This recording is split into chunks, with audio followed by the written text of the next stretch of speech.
पूज्याय राघवेन्द्राय सत्यधर्मरथाय च भजतां कल्पवृक्षाय नमतां कामधेनवे कृष्णाय वासुदेवाय देवकी नंदनाय च நந்தகோபகுமாராய கோவிந்தாய நமோ நமः.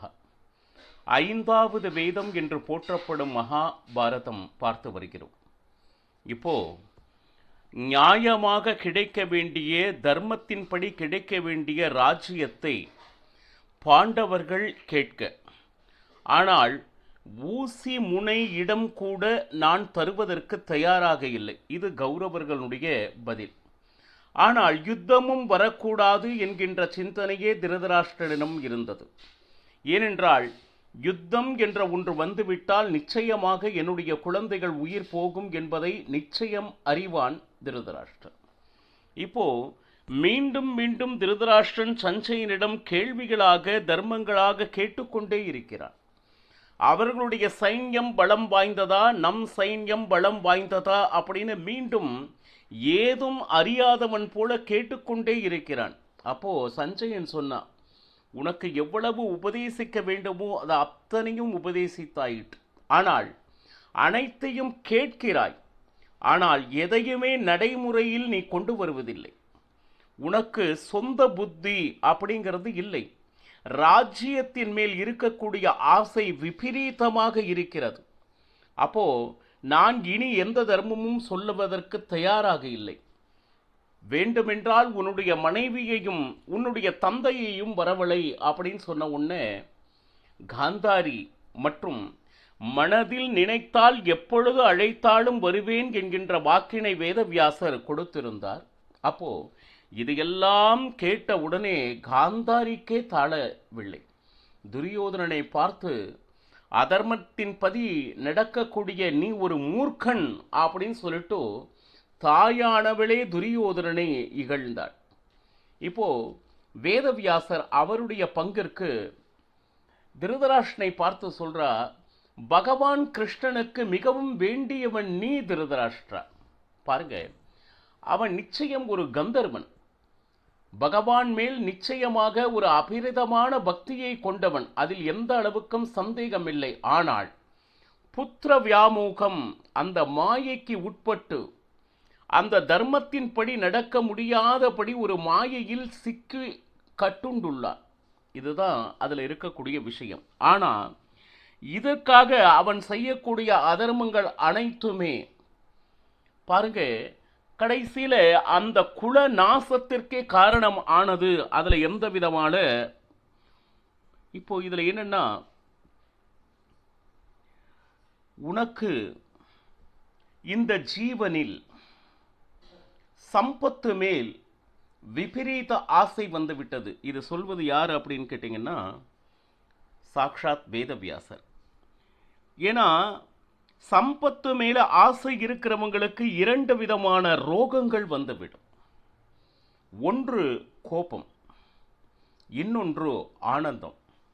இந்த ரெண்டுமே வாழ்வினுடைய சத்துரு. ஏன்னா எல்லை மீறும் பொழுது கோபத்தினாலும் வெற்றியினால் கிடைக்கக்கூடிய சந்தோஷத்தில் துள்ளி குதிப்பதனாலும் நிச்சயமாக அனர்த்தம் தான் உண்டாகிறது.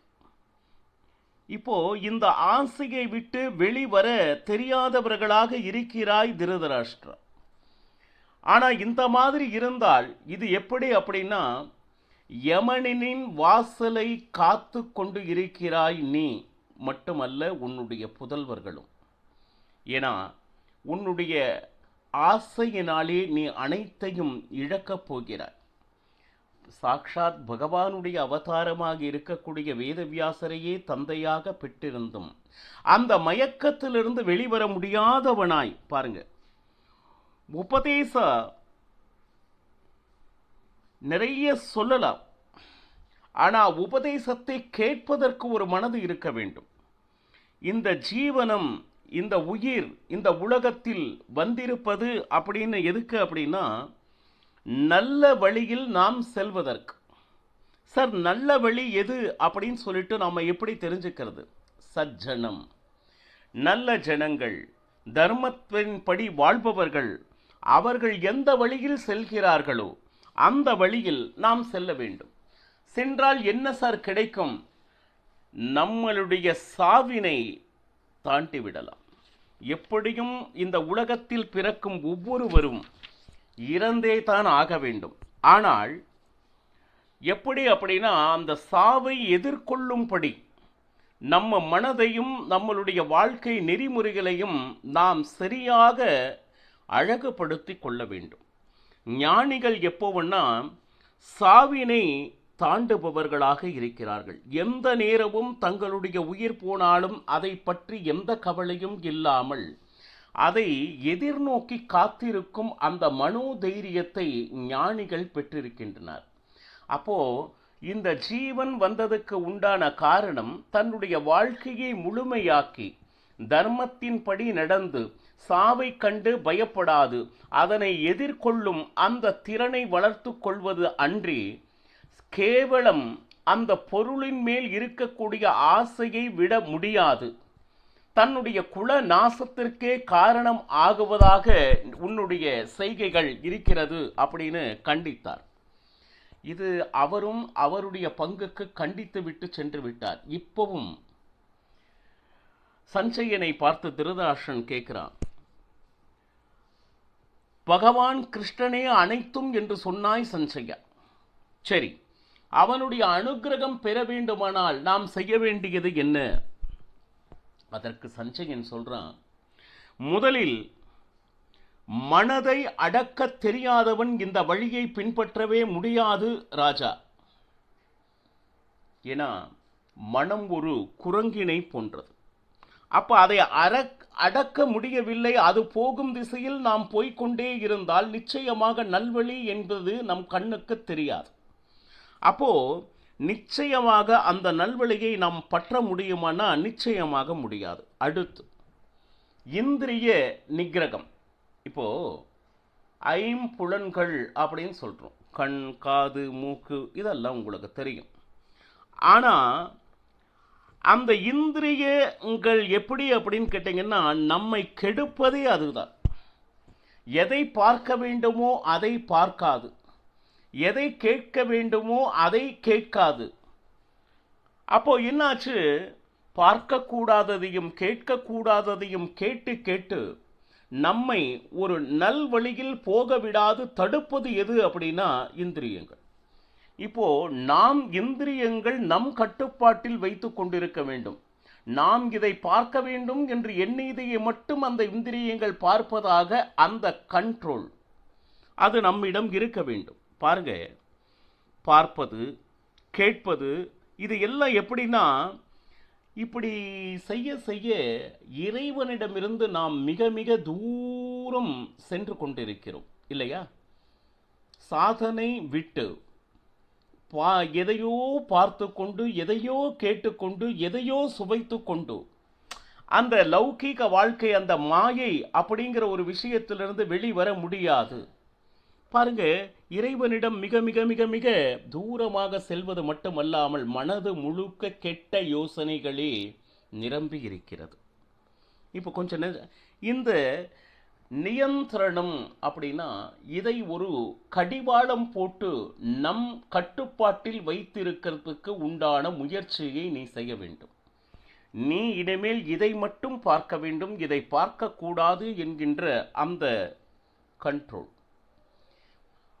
எங்கெல்லாம் நம்ம பார்க்கணும் அது போகுதோ அது பின்னாடியே நம்ம போயிட்டு இருந்தோம்னா அப்ப லௌகீக மாயை அப்படிங்கிற ஒரு விஷயத்தை விட்டு இந்த ஜீவன் என்னைக்குமே வெளியே வர முடியாது. அதனால்தான் நீ எப்பொழுதும் எச்சரிக்கையாக இருக்க வேண்டும். இப்போ பகவானுடைய ஞானம் உனக்கு வரணும் அப்படின்னா கொஞ்சம் நினைச்சு பாருங்க, புஸ்தகம் படிக்கிறதுனால வருமா? இல்லை அதனை பற்றி கேட்கறதுனால வருமா? இல்லை, உணர்தலால் வரும்.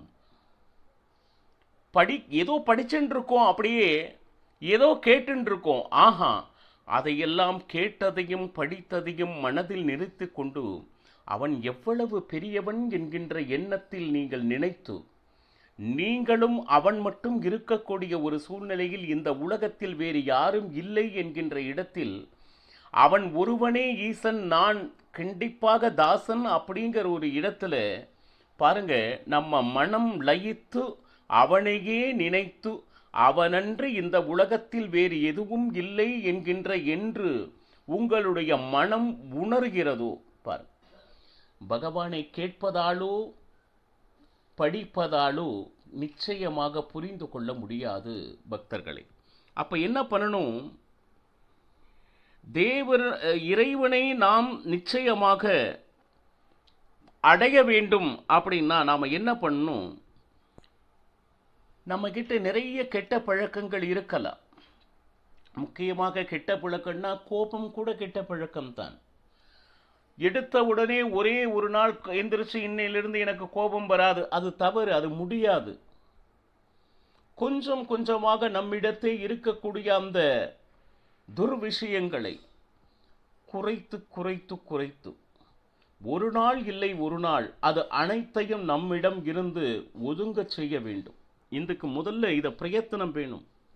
அது மட்டுமா அப்படின்னா, சதா சர்வ காலம் இறைவனுடைய மகிமை எங்கெல்லாம் சொல்லப்படுகிறதோ அதையெல்லாம் கேட்க வேண்டும். அப்போ கேட்பது மட்டுமல்லாது அவனுடைய வார்த்தைகளுக்கு உண்டான அர்த்தங்கள் என்ன என்பதனை அறிய வேண்டும். இப்போ பகவானுடைய நாமங்களே எவ்வளவோ இருக்கு. உடனே திருதராஷ்டிரன் அந்த நாமங்களுக்கெல்லாம் என்ன அர்த்தம் சஞ்சயா அப்படின்னு கேட்கிறான். சொல்கிறேன் திருதராஷ்டிரா, பகவானுடைய நாமத்தில் வாசுதேவா அப்படிங்கிற ஒரு நாமம் இருக்கு. இந்த ஒரு வார்த்தைக்கு நிறைய அர்த்தங்கள் உண்டு. அதை சொல்லும் அளவிற்கு எனக்கு ஞானம் இல்லை. ஆனால் ஏன்னா அவன் அப்ரமேயன். அப்ரமேயன்னா அளவிட முடியாதவன். இவன் இப்படித்தான் அப்படின்னு சொல்லிட்டு அறுதியிட்டு கூற முடியாதவன் எவனோ அவனுக்கு பெயர் அப்ரமேயன் என்று பெயர். அப்போ வாசுதேவன் அப்படின்னு சொன்னா பாருங்க, இந்த உலகத்தில் நாம் வாசம் செய்து கொண்டிருக்கிறோம். நம்மளுடைய வாசத்திற்கு காரணமானவன் யாரோ அவனே வாசுதேவன். அது மட்டுமல்ல, தேவா அப்படின்னா தேவதைகளுடைய சிருஷ்டிக்கு காரணமானவன். இப்போ நான் இந்த உலகத்தில் வசிக்க காரணமானவனும் தேவதைகளினுடைய சிருஷ்டிக்கு காரணமானவனும் எவனோ அவனே வாசுதேவன் என்று அழைக்கப்படுகிறான். பாருங்க, பேச்சுக்கு பேச்சு அவனுடைய பெயர்களை நாம் கூறிக்கொண்டிருக்கிறோம், வாசுதேவா அப்படின்னு சொல்லிட்டு. ஆனா அந்த வாசுதேவா என்கின்ற பெயருக்கு உண்டான அர்த்தம் என்ன அப்படின்னா நாம் அதை பார்க்கணும். அது போக மற்றொரு அர்த்தமும் உண்டு. சம்பத்துக்கள் செல்வங்களுக்கெல்லாம் தேவன் எவனோ அவனே வாசுதேவன் என்கின்ற அர்த்தமும் வருகிறது. சரி, அடுத்து விஷ்ணு என்று பகவானை அழைக்கிறார்கள். அப்படி என்றால் என்ன அப்படின்னா பாருங்க, இங்கு அங்கு என்று ஒரு வட்டத்துக்குள் கட்டுப்படாதவனாய் அனைத்து இடங்களிலும் நிரம்பி இருப்பவன் எவனோ அவனே விஷ்ணு. நாம் எங்கோ ஒரு இடத்தில் மட்டுமே இருக்கக்கூடிய சக்தி படைத்தவர்கள். ஆனால் அவன் இல்லாத இடம் என்று ஒன்று இல்லை. அனைத்து இடங்களிலும் நிரம்பி இருப்பவன் எவனோ அவன் விஷ்ணு என்கின்ற பெயர். அடுத்து மாதவா என்கின்ற பெயரோடு இறைவனை அழைக்கிறோம். மாதவா அப்படின்னா யதார்த்தமாக மாதவா அப்படின்னா மகாலட்சுமியினுடைய பதி அப்படின்னு ஒரு பொருள் உண்டு. ஆனால் மற்றொரு மா என்றால் மௌனம். மௌனமாக ஒரு இடத்தில் அமர்ந்து கொண்டு, தா அப்படின்னா தியானம், அவனையே நினைத்து மனதில் தியானித்தால், வா வா என்றால் அவனை அறியக்கூடிய ஞானத்தை, வா என்றால் சமஸ்கிருதத்தில் ஞானம் என்று பொருள். பாருங்க, மா த வா, மாதவா என்றால் மா என்றால் மௌனமாக, தா என்றால் தியானித்து.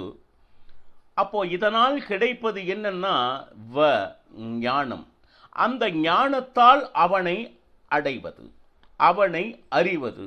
பாருங்க, இதுதான் மாதவா என்கின்ற வார்த்தையினுடைய பொருள்.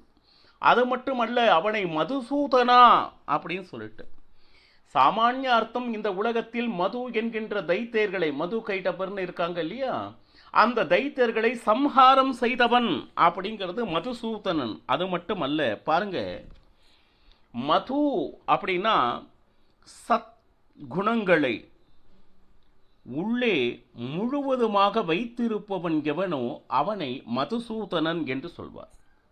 மற்றும் இன்னொரு பொருள் என்னன்னா, மது என்றால் ஆனந்தம் என்று பொருள்.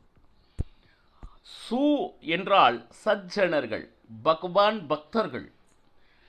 அப்புறம் தன அப்படின்னா பாருங்க, அதை கொண்டு வந்து கொடுப்பவன். மது என்றால் ஆனந்தம், அதை பக்தர்களுக்கு தந்து கொடுப்பவன் யாரோ அவனே மதுசூதனன். ஆனந்தத்தை பக்தர்களுக்கு தந்தருள்பவனே மதுசூதனன் என்று அழைக்கப்படுகிறான்.